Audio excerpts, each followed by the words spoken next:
honored to be joined by two esteemed guests. Today we have Sheikh Joe Bradford, who is joining us, I believe, from Houston, right? Yes, I'm in Houston. Okay, mashallah. And we also have Imam Khalis Rashad. Mashallah, my first time meeting you. And Imam, where are you? Where are you located? Also Houston. Okay, mashallah, mashallah. So maybe Imam, if you could give us a little bit about yourself. This is my first time meeting you, so inshallah, I'll take the honor as well. Alhamdulillah. So I have I wear many hats. I tell people my daytime job is a CPA, and my nighttime job is my superhero job is where I put on my cape as an imam. So I have been in the work about 15 years. And then about 5 or 6 years before that time, just assisting, teaching, and supporting the Muslim community here in Houston. So I still remember it was like yesterday when we first met. I think it was at the main center. Yes, yes. We ran into each other after Salat al-Dhuhr at the main center. Indeed, indeed. We both dressed a lot differently then. Mashallah. I'm still walking in the rain though. Right? Inside joke. Mashallah, mashallah. Mashallah. No, first, thank you so much for joining us. Alhamdulillah, we're really excited for your topic at the conference that's coming up in 2 weeks, inshallah.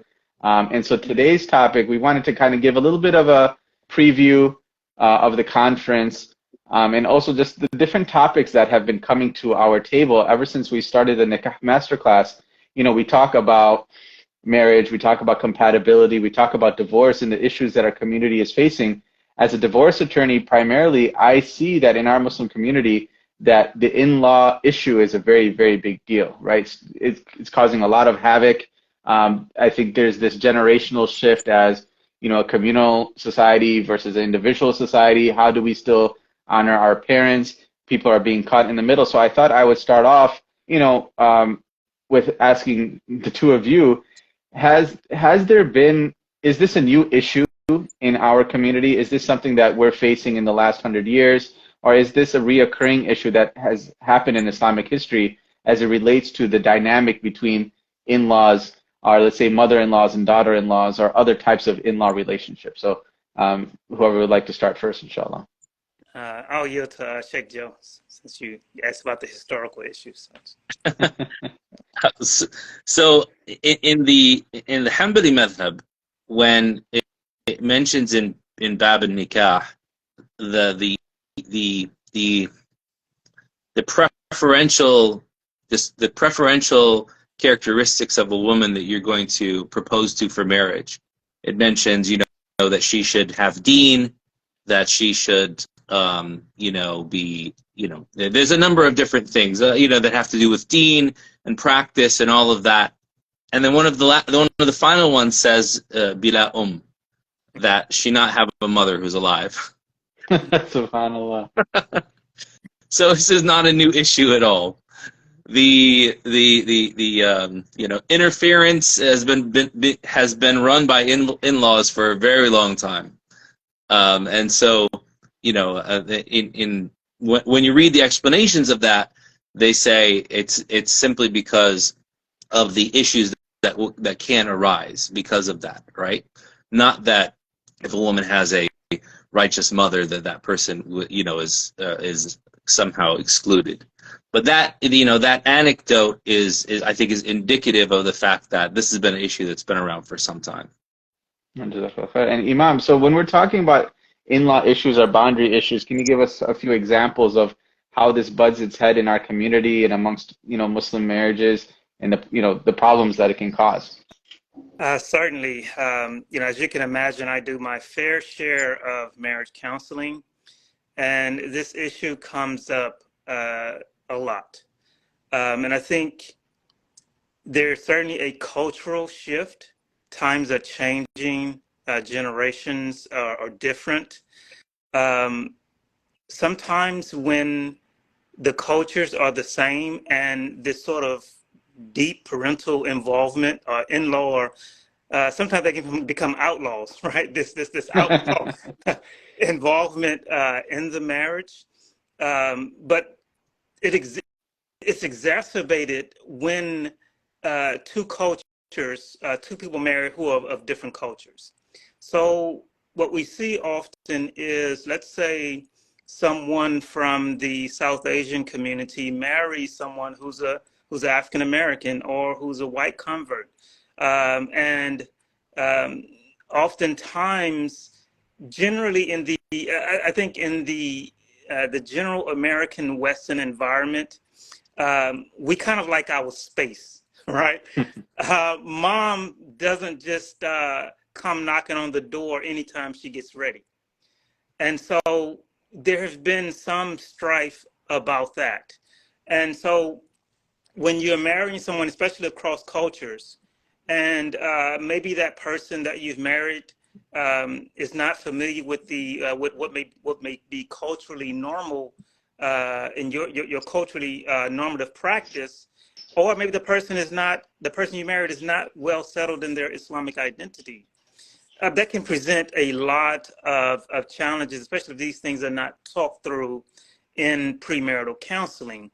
Um, one of the most common things I see is where if someone marries a convert, and the convert kind of likes his weekend time, right?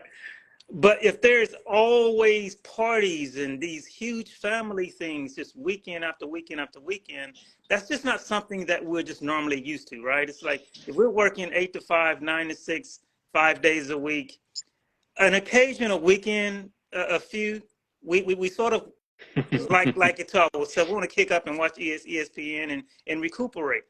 But there's always parties. There's always something going on with the in-laws and certain. Sometimes people don't understand that. And I've also seen issues across generations, even within the same culture. Yeah, so I was actually going to say that same culture, I think, it plays really heavily because you might, for example, like let's say I'm Indian, my mom and my wife, they might both be Indian, but because maybe my mom grew up overseas and my wife grew up here, I'm just generally speaking, they might apparently be part of the same culture, but they have a very different outlook as to what each other's roles are, or what can you tell me to do, what can't you tell me to do. So like you said, you might apparently be part of the same culture, but because the way you grew up, you might look at things very differently. Indeed. Indeed. And so Sheikh Joe, in terms of, I guess, maybe for the fiqh perspective or from the Islamic perspective, is there an ideal situation? Is there an ideal arrangement? Do we have certain bright lines in the way that we're supposed to deal with our in-laws? Or like, what's our responsibility towards our in-laws? So I think one thing that's very important, and I think the last time we did a live, we quipped that it's the nikah masterclass, not the talaq masterclass, right? Yes. And so I think even when we talk about the in-laws issue, I believe the attitude that we come into the situation with will determine the a statement I heard the other day said your attitude determines your altitude, right? So do you want to have a lofty, heavenly, blessed relationship with your in-laws, or do you want it to be antagonistic and full of enmity? And I think what happens a lot of times is many of us are not able to have boundaries with our own parents. And that makes it even harder for us to have boundaries with our wife or our husband's parents. And we can conflate many times the respect and the reverence which is due to the parents with, we conflate codependence with our parents with reverence and respect for them. And what I mean by that is when you are codependent, you might be an adult, you might be educated, you might be highly intelligent, but you are underdeveloped and immature, and you're unable to make your own decisions, because you are afraid of your parents withholding love, withholding communication, withholding respect. And this is taught behavior. It's taught by our parents. When you're in a codependent relationship, and it happens between spouses, it happens between children and parents and children, grandparents and grandchildren, right? It can even happen in jobs as well, right? But it all stems from the fact that one is not respecting themselves enough, and one is not respecting their parents enough. So how are they going to respect their in-laws? So as far as the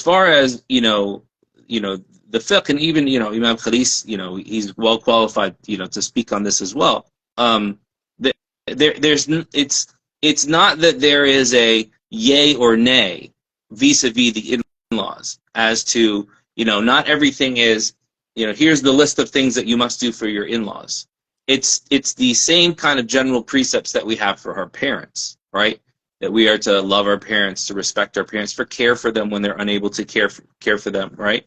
So if you're married and your spouse, meaning your husband or your wife's parents, are unable to care for themselves, then part of your respect for not only your spouse, but also for your own parents is to be kind and helpful to them. As the Prophet ﷺ had mentioned, that min abar al-bir and tulsila wudda abik, from the most righteous of righteousness is that you connect with those people that your father loved, right?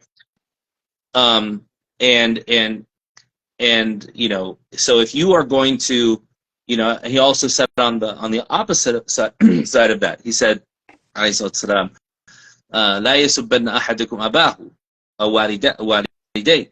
No one should go and curse his father or curse his parents. I'm sorry, curse his father. They said, well, how could somebody go and curse his father? He said, he goes and he speaks badly about another man's father, and that man speaks badly about his. He goes and he speaks badly about another man's mother, and that person speaks badly about his. Oh, kama qala sallallahu alaihi wasallam. I might be recalling the phrasing differently. But the problem is that there is a certain level of reciprocity that is expected with your in-laws, to not speak bad about them, to love and revere them and respect them. But that does not mean that you do not have boundaries and that you are subservient to them, right? And I think that for me is like one of the issues that comes up the most when people come to talk, to talk to me. Indeed. I think one of the most misunderstood, misinterpreted hadith is paradise lies at the foot of your mother. And paradise lies at the foot of your mother does not mean that my mother has a right to come and tear up my home. Right? It doesn't mean that I'm not able to set the proper boundaries. When you marry your wife or when you marry your husband, those rights take precedent. Right? We're not marrying our in-laws. But oftentimes we see it where the in-laws will guilt trip their sons and daughters into spending more time with them, like huge amounts of time, to a point to where it begins to negatively impact the marriage. Yeah. Some require almost, when you get married, if I'm going to pay for this marriage, you are going to have to move into our house. And your wife is going to sort of be the servant. And these are some of the, and then so what I'm finding is a lot of these young people now, they're a little burnt out on that arrangement. And the hadith that you were mentioning, so I guess some of the things that you hear a lot is, well, my relationship with my mother is lifelong. My relationship with my wife can be open and closed, meaning I can't ever break my relationship with my mom, but I can with my wife. So how do we square that logic? Or, taking into consideration the hadith and your explanation of that, how would we square that? And if there is a choice that somebody has to make, whether like you're saying about living together in the same house, how how do you how do we answer that question for somebody? Well, I think a person have to understand that it's not obligatory. Just using an example, it's not obligatory that I move into your house when I get married to you. It doesn't mean that I'm dishonoring you as the mother. It doesn't mean it's like, okay, well, I'm setting boundaries and I'm looking to do something different because for the health of my marriage. And to the point of the relationship with the mothers forever, and the relationship with the spouse is, I think you said open. It could be open or closed. Again, I still believe that when you marry a woman or a man, especially you have children with them and this, that, or the other, those rights are, in other words, you can't neglect the rights of your spouse if you thinking that you fulfilling the rights of your parents, and that's creating overbearing, it's creating a lot of burden on your very own household, and people don't understand their own personal capacities, their own cultural proclivities for doing things. And so if these things are not talked about at a deeper level from the premarital counseling stage, these things really, really create a lot of upheaval in a marriage. And in many cases, we've seen where in-laws have literally split up couples. Yeah. I'll give you, to add to that, there's two situations that I've seen come up as far as people trying to substantiate overbearing parents, having that right textually. And they'll say, well, the Prophet ﷺ, Umar radiallahu anhu, he went to Abdullah ibn Umar. He didn't like his wife. And he said, divorce your wife. And Abdullah ibn Umar didn't like that. And so he went to the Prophet ﷺ, and the Prophet ﷺ said, obey your father, right? Mm. So this same situation was brought up to Imam Ahmed, and he said, my father told me to divorce my wife, and when I said no, he said the Prophet told Abdullah ibn Umar to obey his father when his father told him to divorce his wife, so you should divorce your wife. So he said, so now I'm asking you about this. So Imam Ahmed said, well, when your father gets to the level of Umar, then you can do what Abdullah ibn Umar did. And the meaning is that Umar radiallahu anhu kana muhaddathan. He was a special level of spiritually aware that was called muhaddath, one who is inspired in his actions, right? It's as if the angels would speak, through his tongue in one narration, right? Meaning that he had that high level of awareness and connection to Allah, that he was in tune spiritually with what was beneficial and harmful. And that's where the impetus for him speaking to his son about that was, much like Ibrahim alayhi salam, when he saw the bad character of one of Ismail's wives, and he told him, when your husband comes home, tell him to change the doorstep. And then later on, he told him, tell him to keep the doorstep. So, that many times is brought up, but we want to be, we want to give the orders of Umar, but we don't want to be Umar. Another instance that's used, the second instance that's most commonly used is, أَنْتُ وَمَالُكَ مَالٌ لِأَبِيكَ. You and your wealth are the wealth of your father. So, I mean, and I work in the financial world, Imam Khalis does as well, and I mean, I've seen people go into financial ruin because their parents, especially if it's funny, in some cultures it's the oldest child, in some cultures it's the youngest child, and in some it just doesn't matter. And God have mercy on a woman who's a single girl in her family and more professionally qualified than everyone else in the family. They're not going to let her get married. They're going to keep her working. Right. And I've seen that as well. And then what do they bring up? They say, you and your wealth are the wealth of your father. Okay, I mean, if this was taken in its unrestricted sense, then what about the rights of inheritance? What about the rights of maintenance? What about the obligations of zakat, of sadaqah? What about, what about the future earnings, that the mahar and the debt and all these other things? So that hadith is not saying you and your wealth are owned by your father, saying you and your wealth, your father has a right over it. So it's a linguistic thing of the lam. They call it lam al-istihtaq. The lam here indicates that you have a right for care in the absence of being able to care for yourself. Not that you have a preemptive, you have preemptive ownership of everything that your children have, and can somehow cause them to be, to ruin themselves financially. So it's those kinds of understandings that can really wreak havoc on a lot of people, and unfortunately are, and that comes into the whole codependency thing of, well, how dare you, not only are you going against culture, you're also going against the deen.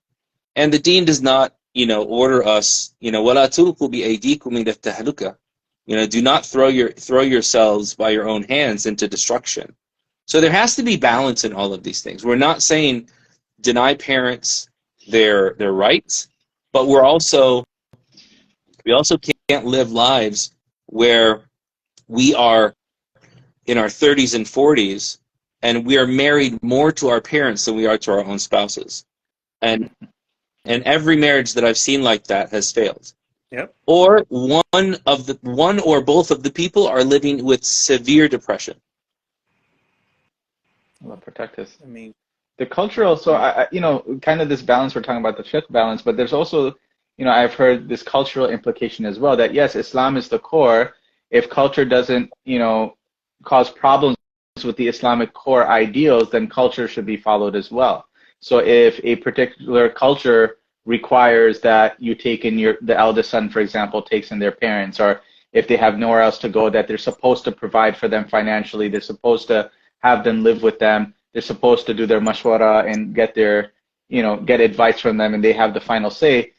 What part of culture, I guess, where do we draw the boundary between culture and Islam when it comes to in-law interactions such as this?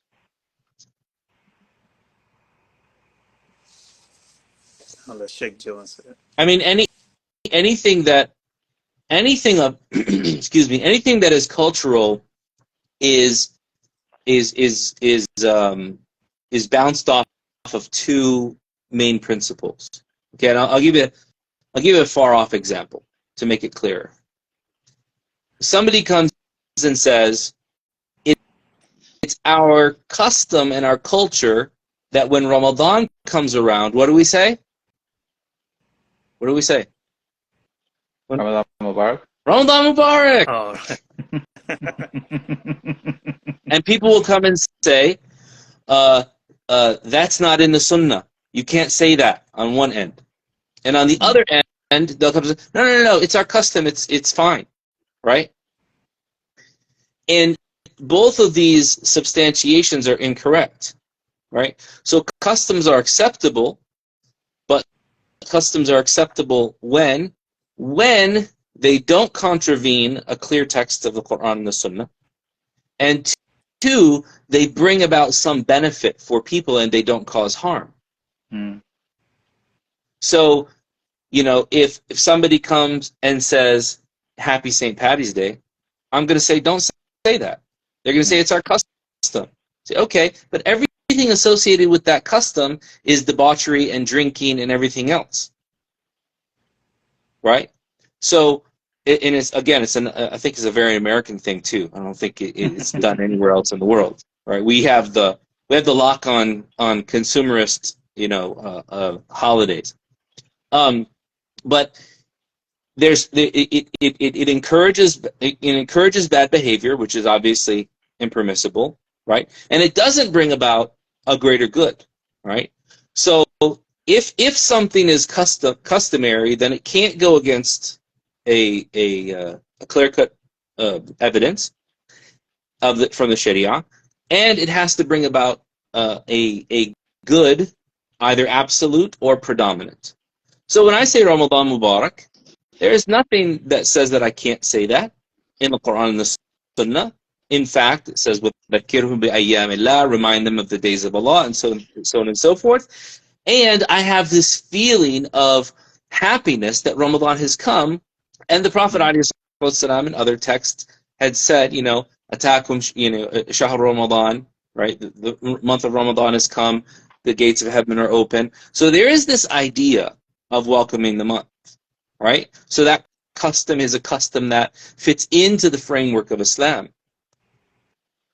So with that kind of far off example, let's take that to to in-law relations.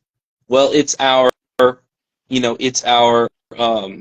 custom that my parents are going to live with us after we're married. Okay, it's my custom to walk around in my underwear on a Sunday morning. So I'm just going to be frank. Well, why are you going to do that? I'm a grown man. This is my house. I wear lots of clothes all week. I want to cut loose and play Zelda and sit around in shorts. So someone might say, but these are our parents. We're mandated to care for them. Yes, we're mandated to care for them, but that level of care does not infringe upon my own personal likes and dislikes. Ibn Taymiyyah, he gave a very good analogy to this. He said, it is improper for parents to force their children, or to attempt to force their children to do or not do certain things under the auspices that they are disobeying their parents if they don't. Just as it is forbidden for them to force them to eat something that they don't like to eat. If something made you sick, or it was just something not appetizing to you at all, would you be sinful if your mother said, eat it, and you said, no, I can't eat it. I can't eat that. You would not be sinful. No one in their right mind would ever say that you're sinful. So those things, so the idea of obedience to one's parents is about what is in their best interest in their situations, not about dictating my best interest in my situation, right? And, obviously if our parents come and tell us, don't do haram, right? Do good, we're supposed to listen to them.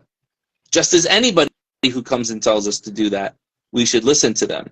But what we're talking about is in the realm of non-religious actions and social engagements. It would not be improprietous for a person to say, you know what, I'm not going to that dinner party. Well, I'm your father, I'm your mother, I'm telling you you have to go.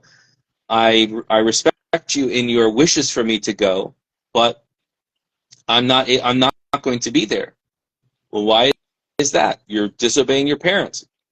Just as I don't like to, for example, endanger my health by causing myself exhaustion through overwork or over eating or over exercise or whatever that may be, I'm not going to over socialize as well. And that goes back to my personal preferences, not what somebody else's personal preferences are. So if you obey one of your parents in something which is mubah, is permissible, yes, that's permissible, and you can be rewarded for that. But you're not expected to bring about harm on yourself, and especially not harm on others in your family, such as your wife and your children, simply because your parents are insisting that something has to happen, which, by the way, usually they have no real, what's the word I'm looking for? They have no real take in the matter, meaning like it's not going to make or break their lives, right? Certainly if there was no harm in it, sure, try to entertain them. But when it's bringing about harm for you and your wife, or you and your husband, you and your children, that's where the line has to be drawn, because la darara wa la dirar. There should be no harm nor reciprocating harm. So to the principle of, having to provide your wife with her own accommodations, right? And we hear this a lot as well, providing them with a room, providing them with a kitchen, a bathroom, or whatever the necessities might be. And now in your particular cultural setup or your parents or you've brought in your parents, what rights does a wife have in that situation when she does not have her own kitchen or her own entertainment center? Or what is that? Is that even a correct understanding that I have of this is what accommodation should be? And now if those accommodations are not provided, or now your wife has to live with your parents, what rights does the wife have at that point? Now, Felice? I'm gonna yield to you. Yeah, here I was thinking, inviting you on, I'm going to get out of everything. Right. I was gonna, all right, Yeah. you guys start hearing static. It's not me. Yeah, so I think with the idea of accommodation, accommodation is highly contextualized to context. And one of the faults that we have in our community amongst religious leadership sometimes is reading what is mentioned in the books of fiqh as being sufficient maintenance and taking that as, as an English colloquialism, taking that as gospel. Meaning that when the fuqaha in the 9th or 10th century said that, a woman's maintenance is a warm jacket in the winter and a linen jacket in the summer, and the same food that the man eats, and and this and they enumerate things. They're enumerating those things that are customary in those times and indicative of what a dignified maintenance and accommodation would be. Whereas if you look at every single instance across all four madhahib, when they talk about the issues of maintenance and accommodation, they will mention all of those specific examples, right? And they'll say, if she's accustomed to living in a dar, which is like an open air home with many rooms, he has to provide that. And if she's accustomed to this, then that. And the minimum that he has to provide is this, and if he doesn't, then she can take him to court and all this other stuff, right? After all of these examples that they give, they always go back, okay, well, what's the proof for everything that I just said? The proof that for everything that I just said was وَعَاشِرُهُنَّ بِالْمَعْرُوفِ, and live with them in a manner which is a good and customary. So in reality, the idea of accommodation goes back to custom and in what is customarily acceptable for that person and what the expectations that they have are in their relationship. And I think one of the biggest problems with this is sometimes not the in-laws, but it's the fact that either both spouses don't know how to communicate, or one spouse knows how to and the other one doesn't, and that's when that spouse that over communicates is looked at as aggressive or pushy or demanding or abusive.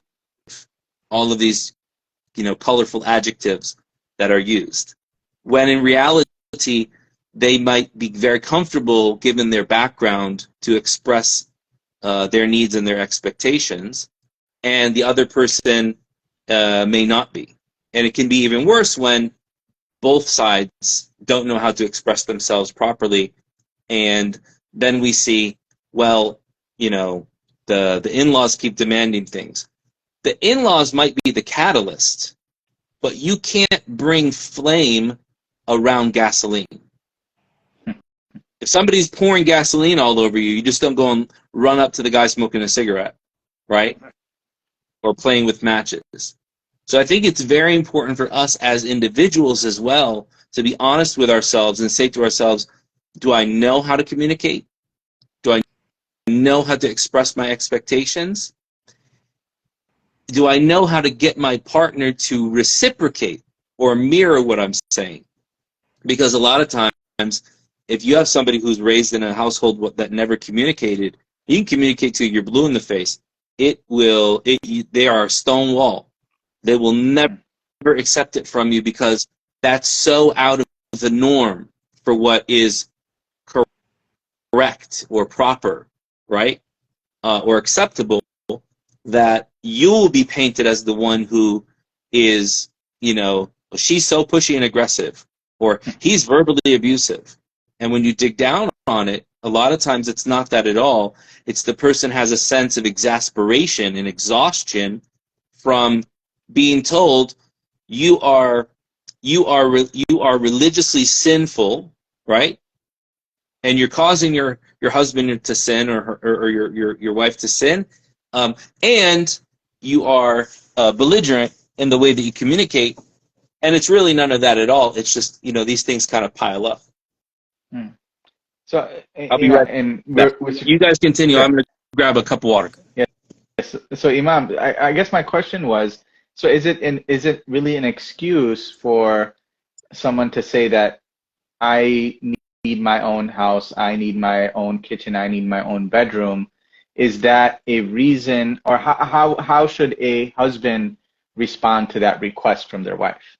If they find themselves in that situation, they do live with their in-laws, the wife now says that Islamically you're supposed to provide me certain accommodations. How is the man supposed to respond in that particular situation? Well, it depends on how bad the man wants the woman, right? Yeah, subhanAllah. So if she's a sister that you're really she's worth that to you, then you are going to go out and kill it and drag it home and do what you need to do to make that happen.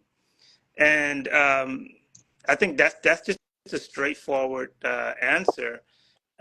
Just depends on how bad you want it, and if you want that woman bad enough, and if those are a part of her non-negotiables, and you don't want to provide that to her, then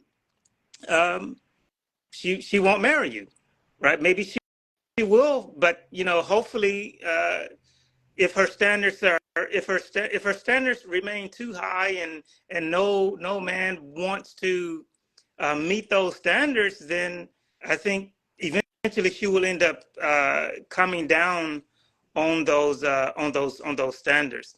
But I think in today's time it's very I think it's very common uh, for it's very common for a woman just to want a house or an apartment or something that she can quote unquote call her own with her own space.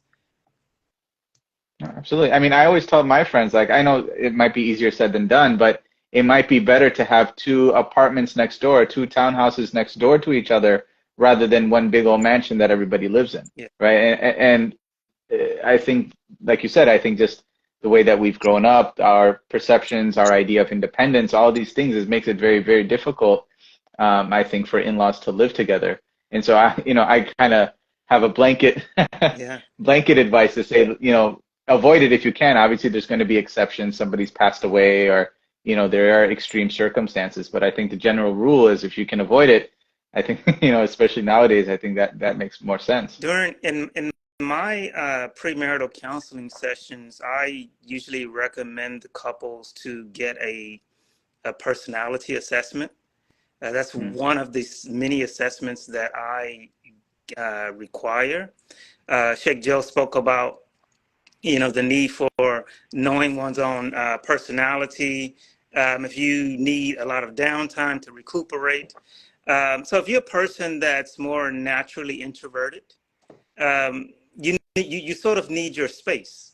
Doesn't mean that there's anything wrong with you or you are different or anything like that. It's just like you're a person that needs space in order to re-energize, right? You can't always be out and about and going to parties and groups and this, that, that. You need space to re-energize. Whereas a person that's more extroverted, they're energized by groups and by people and by surroundings and noise and so the other. But I see oftentimes I see a lot of men who sometimes they are people who just sort of need their space. Maybe they are more introverted, and if they don't let that be known in the marriage, they end up getting married. And now in-laws are in the house, and every weekend they're always they become what I call PAMs, passive aggressive men. And so these things just sort of come out in the marriage over the years, and you'll wonder like why this guy is heating up over nothing. No, he's still mad at your parents that you let moved in, but because maybe he didn't understand fiqh properly, or maybe the in-laws pressured him, and he had this idea that he's going to make it into paradise quicker or easier because of this. But now it's all a wash, right? Because he stayed angry, he stayed frustrated, and he stayed, so yeah. So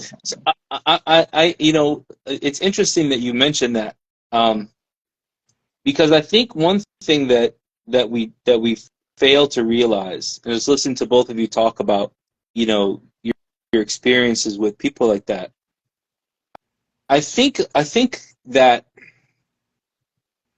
we have to, many times we're conditioned to continuously see ourselves as children,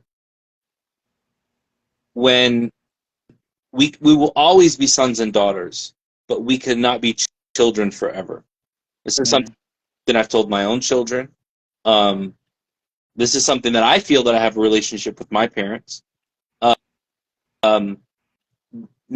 Many times we don't realize that while we are a son or a daughter, our children, our parents can be the children in the relationship at times. And this is a Quranic reality. ثم يرد إلى أرض العمر لكي لا يعلم بعد علم شيئا.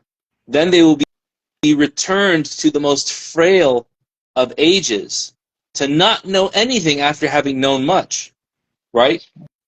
So this whole circle of life that we go through, where when we're small we're being cared for, رَبِّ ارْحَمْهُمَا كَمَا رَبَّيَانِي صَغِيرًا. Lord, have mercy on them as they had nurtured me when I was small. Because now when they're old, you have to nurture them. And so I think it's really important for us as adults to realize that we can get over a lot of this stress if we take the position of a nurturing parent to our own parents. It's a jump for some people, but it's absolutely necessary, because if we don't, then we're always going to feel frustrated, right? Well, this is my mom, or this is my dad, these are my heroes.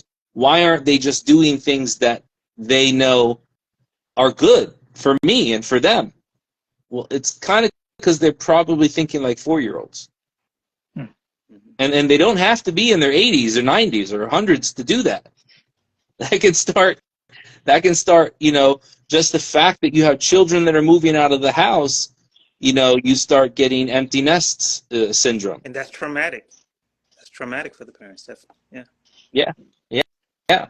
And so I think for us, as far as remedy goes, it's really important for us to think to ourselves, okay, how can I exemplify the character in dealing with my parents in their old age that will both respect my wife and my kids, or my husband and my kids, respect my parents, but also give a good example as to how I would want to be treated at that age.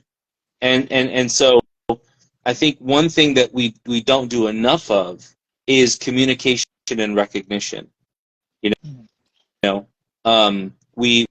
don't tell. I think if our parents knew that we just checked in with them, right, and just recognize, hey, I appreciate you. Especially fathers. Fathers, I don't think, get hardly enough of the recognition. from their wives or their children that they should. And if if we can recognize people when they are now empty nesters, they're feeling that they have no use in life, maybe they're getting close to retirement or they're retired, I think a lot of the stress that comes up and those insistents are not because they're necessarily malicious, but because they themselves are dealing, as Imam Khalid said, they're dealing with very traumatic situations themselves, and they have a feeling like I'm going to be left behind or I'm not cared for, right? And as you decline cognitively, that can become even more severe. So, in dealing with these issues, I think we have to kind of step up to the plate as mature adults. Yeah. And to your point, I have this one. Men generally need to be needed in a marriage, really in every area of life, and even just in general. I'm just saying that women want to be wanted. Now we've sort of inverted that, right? And so if men, we need to be providers. We need to be protectors. We need to be procreators. Generally, historically, across all cultures, those were the 3 Ps of manhood. Now, well, if men, we no longer need to be providers. Why? Because now maybe the spouse is making just as much money or it's more than what we're making. So I don't need you as a provider. I don't need you as a protector anymore. I can carry a weapon. I'm generally safe. I can get in the car and lock the doors, whatever. I don't need you as a protector. And I really don't need you as a procreator anymore. I can go and get, artificial insemination and all these other things, right? And so what happens is we see this general state of men, depression, low testosterone, not having a purpose, a mission, an objective in life because no longer needed anymore. And I think where men are also failing, and maybe I'll get your perspective on this, is that when there's an argument between your wife and your mother, I guess I'll ask you, what should the man's role be? Is the man's role to let them hash it out and let them worry about it and figure it out because they have their own independent relationship? Or is it the husband or the man's job to facilitate and to mediate that particular discussion or argument? Like, what's the man's role in that circumstance? And I think it may connect to the point that you were making. So if it's the wife and his mother, the man's mother. Yes, correct. Good question. I think the best outcome would be if the man was to mediate that argument or that dispute as quick as possible. Try to plug the dam as quick as possible because the man knows his wife. I mean, his mother. In some cases, especially if it's early on in a marriage, he knows his mother more better than his wife. And so, yeah, my recommendation is to, and then I have seen where the man does absolutely nothing, and his wife just emasculates him in the process because it's like, okay, well, your mother is coming down on me, and you're doing absolutely nothing to take up for me. So yes, I would strongly encourage men to have those gentle conversations with your parents if they are putting undue pressure on the household. That's financial pressure, that's emotional pressure, or if they're physically creating challenges and stepping over your boundaries. It's your right to begin to have those discussions, as long as they are gentle, kind, and respectful. You're not sinning. You're standing up for yourself. Or you're attempting to mend a broken relationship, or mend a dispute, and there's a lot of ajr and a lot of reward that's islah that al-bayn, and just mending the relationships is one of the few situations in which a white lie is allowed. Oh, he didn't really mean it, she didn't really mean it, she my mom, that kind of thing, to mend the situation, because you don't want to let those things exacerbate. But again, I would caution a lot of, especially men, and in some segments of the community more than others. We have a lot of mama's boys in our community. We have a lot of men. Yes, we do. We have a lot of men who are unable to. I mean, I've said this to people before. My mother's very dear to me. I tell people all the time. I say, my mom don't even talk to me like that. You're certainly not going to speak to me like that, whether they're male or female. Yeah. But then again, I come from a different cultural background, where we are, sometimes it's looked at as being very harsh. And I think it's quite interesting, just historically, kind of where those attitudes grew out of people scraping by in the Great Depression and factory work and all that kind of stuff, right? Kind of losing their traditional cultural baggage, and then developing a new, very, very, very indigenous or cultural identity because of those hardships they went through. And I think everybody around the world, that's a cycle that people go through. Yeah. But my point is that we have a lot of men who cannot say anything to their mother. They're deathly afraid of their mothers. And that's a very, very, very unhealthy thing. And I will go out on a limb. I'll probably, I'm not married, so I might be jeopardizing my chance to ever get married. But I'm going to go out on a limb and say 99%, not 99, but 90% of the problems that I see in marriages have been caused by the mothers. The fathers are generally too busy for that stuff. Yeah. And unless he's the retired dad that's not doing anything and the mom's busy working. Mm.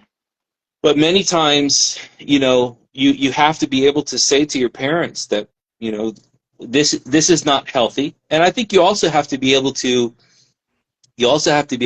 say, with your spouse, and be able to set boundaries as to what communication and what kind of retorts are acceptable, towards your parents.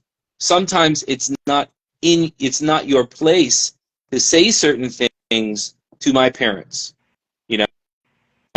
and it's not my place to say certain things to your parents.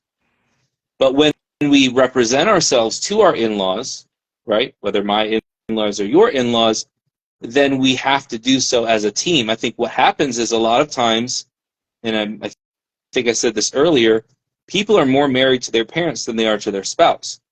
And so instead of me and my wife or me and my husband against the problem, it's me against my wife or my wife against me, right? And then my parents are the problem. And so I think we have to externalize the idea of what the problem is. I know many men, when they get into an argument with their wife, they go and vent to their mothers. Like, one of the main things, the purpose of a rite of passage historically is to help men separate from the mother. And instead of going and venting and sort of having the conversations with other men to help you process, you begin to process issues like your mother. And it becomes this very, very dangerous cycle in the relationship. And so one of the things we don't want is an ummah of mama's boys, right? Of course, we love and we respect our mothers and we honor them, but we have to see and understand what this does. When you get into a marriage, you can't even launch, right? You can't even get from 0 to 10 because you are emoting, you're processing, and you just haven't left you haven't left mommy, and it's evident in how you treat your wife, how you show up and perform at work, your health, your ability to set goals and aims, and get fire in the belly so that you can produce and move in life. So you're constantly wanting to be cuddled, and so mommy have to push that boy out into the arms of other men. That's a very good point. It's a very good point. There are some of us who the mode their mode of operation is being a child or a parent, but not a spouse. Mm-hmm. Like somebody say, "Wow, that sister, she's so good with her children. It's so odd that she's divorced. She has such a great relationship with her mother and father. It's odd that she's divorced. She knows how to be a mother. She knows how to be a child, but she doesn't know how to be a wife. He knows how to be a father. He knows how to be a son. He doesn't know how to be a husband." And I think all of that plays into the whole thing about the in-law dynamic. I'm sorry, Naveed. Go ahead. No, I was actually my teacher said something very interesting. He was saying that a few years ago, when you were to enroll your child in the madrasa, or you're going to enroll them somewhere, it'd be the father who would take their child to that madrasa. They would be the ones to look at the curriculum. They would be the ones to make sure that the teacher, the environment, everything is good. And what my teacher noticed was that over time, he's realized that fathers aren't the ones who are showing up to school anymore. They're not the ones checking out the curriculum. It's moms who are checking out the curriculum, and they're the ones who have taken that role as well.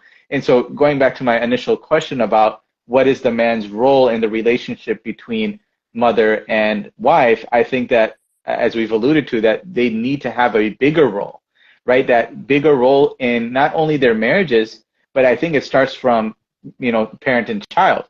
If the father is with their child more often, they can teach them those habits of being a man. They can teach them the way that you're supposed to treat women, that you're supposed to treat your wife, the way that you're supposed to handle issues and, solve disputes and things like that. And so I think it actually starts from there. And I put a lot of the blame on, whether it's warranted or not, on men themselves when it comes to these in-law issues between their wife and their mother, because they haven't stepped up. They haven't, quote unquote, protected their wife. They haven't protected their mother. And they're not being leaders in the sense of being able to resolve those disputes. So I think I'm echoing what the both of you have said, that really I'm looking to myself and men and other men to really take hold of this dynamic between mother-in-law and wife. Naveed, I mean, he said bring back the patriarchy, basically. I'm just SubhanAllah. I'll get us in trouble. it's yeah. I mean, it reminded me of one of the very last things the Prophet ﷺ said in his life. During the Hajj, he said, "Ittaqullaha fi an-nisa fa innahunna awanun 'indakum wa wastabahtum wastabahtumuhunna bi kalimatillah." That be fear Allah concerning women, because they are like captives with you, and you have only taken them as permissible for you by the word of Allah, and so I think you're absolutely right, Naveed, that a lot of us as men have to step up to the plate of not being overly bearing and aggressive on our wives. Also, not being belligerent and disobedient to our parents, but knowing how to communicate as adults. I'll tell you a story. It's a very good friend of mine, good brother that I know, and I've known him for a very long time, from before he was married and after. And I know his parents. His parents are great people, and I was very surprised to hear that when he was trying to get married, that his parents were absolutely adamant that he not marry this girl, who's from a very good family. She's a good woman, smart, educated, faithful, you name it. And they were just adamant that no, she, the girl that we want you to marry, that you have to marry, because we said, is from the same not just the same street as us back home, the same, the same block, you know? And I said, so how'd you end up marrying her? He said, man, I just had to I had to sit down with my parents, and I had to tell them that I love them, and that their love and respect mean the most to me. But that what they're asking me to do is not something that I'm able to do. And that all of what Islam wants from a woman as a wife is found in this girl, and the only thing that's preventing them from saying yes is the fact that she's not from the same, she's from the same broad cultural spectrum, but not from the very specific subset, same street, same block, same same building, different floor, that kind of thing. And he said, look, I'm going to marry her, and I know that you don't like it, but this has to do with me and my happiness and my deen, completing my deen, and I pray that Allah changes your hearts. And he left it at that. And he said that they were very mad. They would barely speak to him for about a year or so, and then they came around. And it's very much like, that a kid that has a tantrum and then, kind of mopes out of his room, do you have any cereal, So it's important that, as men, we take that to heart, that sometimes we have to make the hard decisions for the betterment of ourselves and our deen and our families. And that doesn't mean that we are sinful or disrespectful of our parents when we honor ourselves. I know, Ima, you were talking about men complaining to their mothers about what's happening in the marriage, and honestly, I think this is a big deal. From the women's perspective, the complaints that I usually hear are that, number one, I have to live at my parents' house. I think we've at your parents' house. I think we've discussed that. Who is the facilitator between the argument between wife and mother-in-law? I think we've addressed that. But from the women's side, and what men usually complain about is that she tells her family everything. She tells her mom everything. She tells her sister everything. And one of the things that I always say is that when a wife complains about her husband to her mother or to her family members, you might forget the fight, but your parents are not going to forget that fight. They're not going to forget the way that you described your husband to them, right? And so that's kind of what I see as a problem on this side of the spectrum, is wives complaining to their mothers about their husband, and now the husband will feel a certain way whenever he has to go and interact with her family. I'm not sure if this is an issue that you've seen, but that's the biggest complaint that I get from men as it relates to in-law issues. Indeed. I see that as well. I generally recommend it. It's like you have to be male or man or woman in the marriage, husband or wife. You have to master the art of communication. And I know we hear that a lot, and especially understanding how to communicate for men. Communication is one of the top mega needs of a woman, like knowing how to communicate effectively. But even with one another, just knowing, myself being married 21 years, I think that is probably the best lever or the gold standard in our relationship, is just like we know how to communicate. And throughout the years, we've learned each other better and better through different seasons in life. And so, and what I mean by the seasons is maybe tough work, or maybe an aging parent, or the birth of a child. All of these different seasons in life that can normally put pressure. The health of a parent could generally put pressure on a marriage, and we don't know how to communicate effectively. And what I find is when we have arguments or disputes in marriage, and communication breaks down, is normally because a need is not being met. So, for example, the top two needs of a man is generally honor, i.e., sometimes we call it respect, and sexual fulfillment.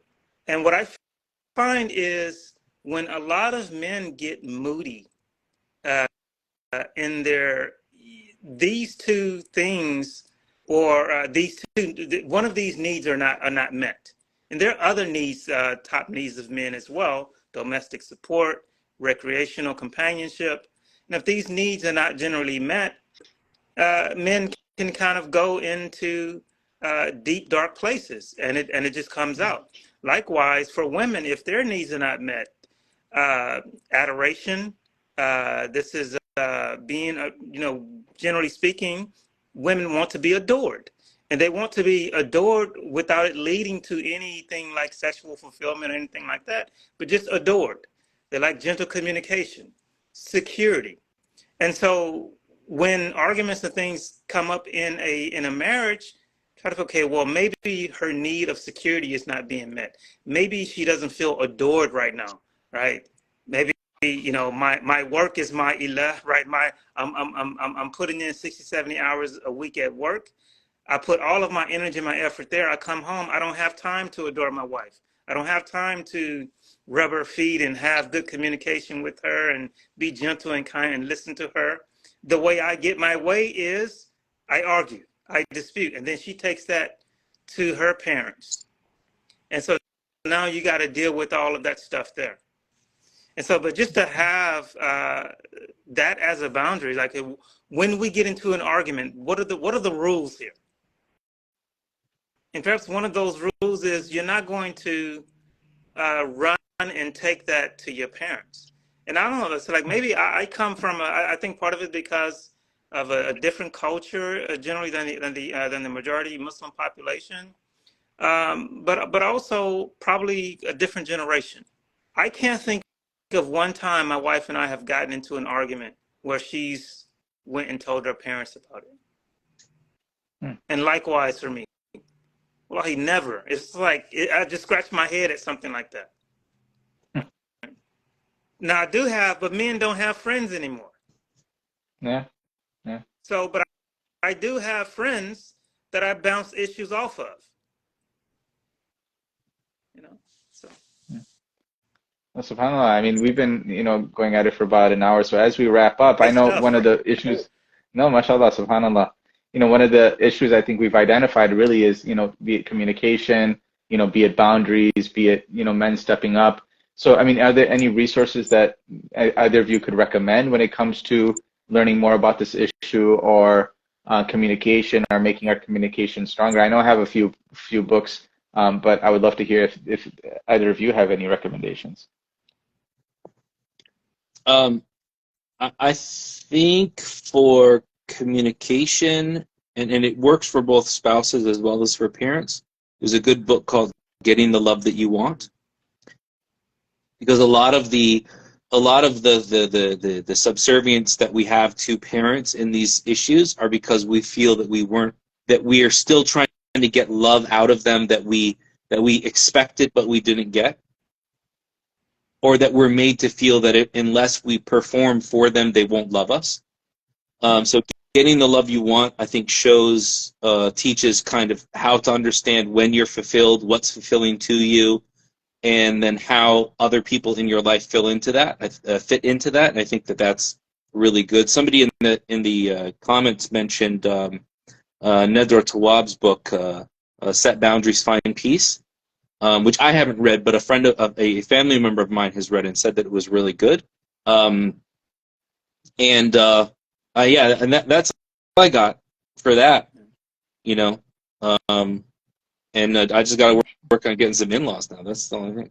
MashaAllah, MashaAllah. I'm reading a book right now by Sheikh Mikhail Ahmed Smith, his new book on when hearing becomes when hearing becomes listening.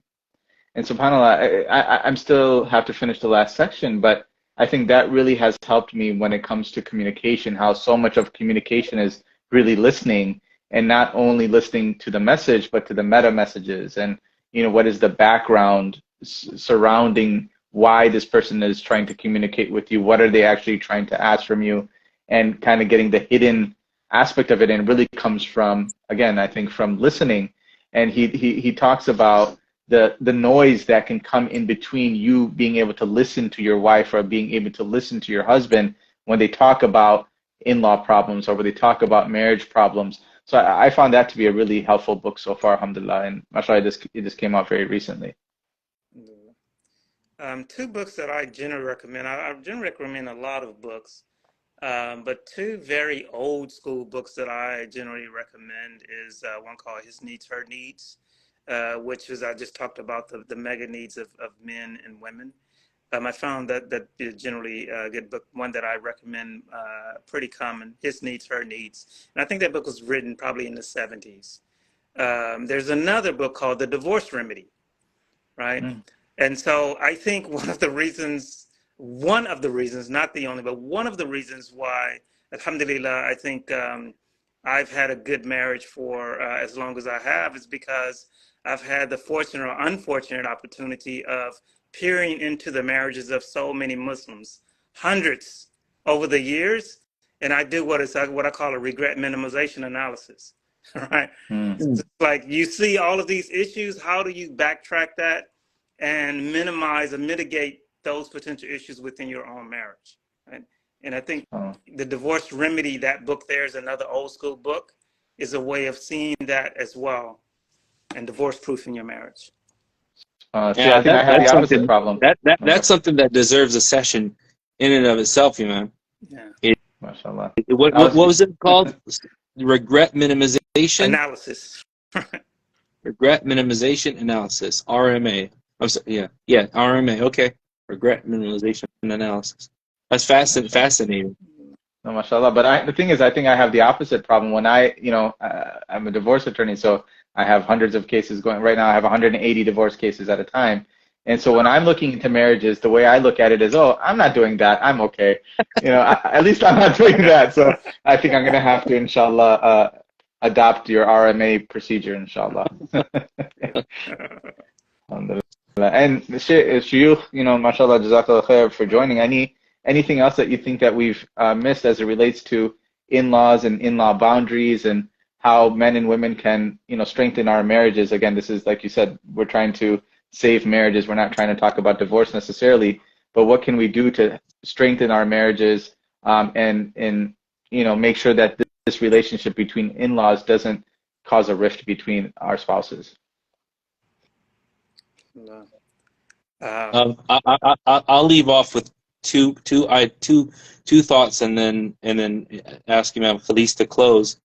But I attended a wedding recently, and it dawned on me that number one, there has to be greater appreciation for who your spouse is. And if you don't have gratitude just for the fact that you have that spouse, it becomes very hard to see value in them and value in where they came from. And if you don't understand that they are the product of a legacy in and of itself that's different than yours, you won't know how to navigate when you need to bank harder on love and when you need to bank harder on mercy. I just say just to always remember that you married a soul. You married a soul. This person has a heart. This person has, life stressors, trauma, perhaps just has baggage just like you do. And just to always tread lightly and be gentle and kind and show up that way. And just because you had a long day at work doesn't entitle you to comfort when you get home. And when you get home, the work just begins, actually. The dirty dishes in the sink still needs to be cleaned. The floors need to be vacuumed. The children need to be still helped with homework. All of this pressure, it just makes you a better person. And it strengthens your marriage. Alhamdulillah. Alhamdulillah. Jazakumullahu khairan to the both of you and to everybody who has joined. Inshallah, please sign up for the nikah conference that we'll be holding at the end of the month, July 29th, inshallah. We have our guest, Sheikh Joe Bradford, inshallah, will be speaking about Mahar.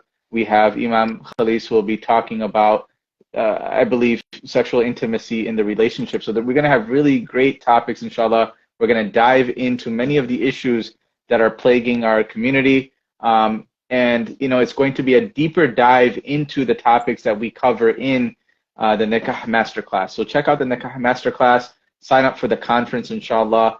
We do have a link tree on our profile, the Nikah Masterclass link tree, and you can register for that. It's going to be totally online, inshallah. We have a number of speakers who are confirmed, many different topics, and also there's going to be booths. We're going to have an online conference, but alhamdulillah, we invested in a software where we can have booths, we can have sponsors, and we can have breakout rooms and Q&As and things like that, inshallah. So I'm really looking forward to that. I'll be the MC, inshallah. And mashallah, we're going to have beautiful speakers like the two shuyukh here today, as well as many, many others, inshallah. So please leave comments on this video. If there's any other questions that you think that we've left off, please DM the Nikah Masterclass. We'll try to answer those questions. As you can see, we have recordings of the Q&As that our students ask us during class, and we want to share those with you. So please keep the questions coming. Please keep the topics coming, inshallah. Keep us in your du'as. And jazakumullahu khairan again to the two of you. My pleasure. Barakallah to both of you. Allah bless you. Inshallah ta'ala. See you all soon. Assalamu alaikum. Wa alaikum assalam wa rahmatullahi wa barakatuh.